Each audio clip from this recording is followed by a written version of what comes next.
True. Moving on here, campaigners are urging L'Oreal to withdraw its hair strengthening products largely used by Black women due to an increased risk of cancer.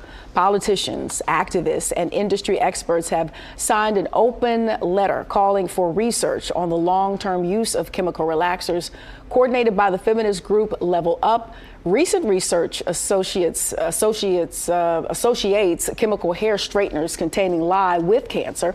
L'Oreal denies the claims despite nearly 60 lawsuits alleging its hair relaxer products cause cancer and other health problems. The Cosmetic, Toiletry, and Perfumery Association criticized the research, calling the link unfounded. And 60 lawsuits is nothing to snuff at. I mean, remember, the lawsuits against Johnson & Johnson related to the baby powder, right? And there's a chemical in the baby powder that was linked to, I believe, ovarian cancer. And so think about how long Johnson & Johnson said, nothing to see here. These cases don't have any merit. And then look at what the results were, from that lawsuit. And so, these 60 lawsuits alleging the same thing, that's nothing to shrug your shoulders at. And I know the culture gets criticized a lot for playing the race card, but a lot of times that's the only card to play. I liken it to, the crack era. It was a war on drugs and destroy. And then,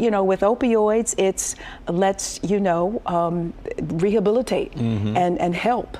And provide resources. Whole different tone and tenor. A whole different tone and filter there. And you can't tell me that isn't race-based, if you will. Yeah, and a lot of these companies, they do research on these products, right? They don't just sort of decide, okay, we're gonna release this relaxer tomorrow. There's a lot of testing that goes on. And so, really one of the questions that's been raised in this lawsuit is, well, what did the company know? Did they know about, the connection between certain products and these relaxers and its linked to certain cancers? Did they know that certain groups of people, i.e. Black women, were at an elevated risk? And so, hopefully, one way or another, we're going to find answers to those questions. But there are plenty of products now, especially with the natural movement, that don't have those ingredients that are harmful. You just got to read the label, do some Googling, and make sure, soulmates, whatever you are using, you're not bringing any harm onto yourself. But, I think that if those stats had to do with women of a different race,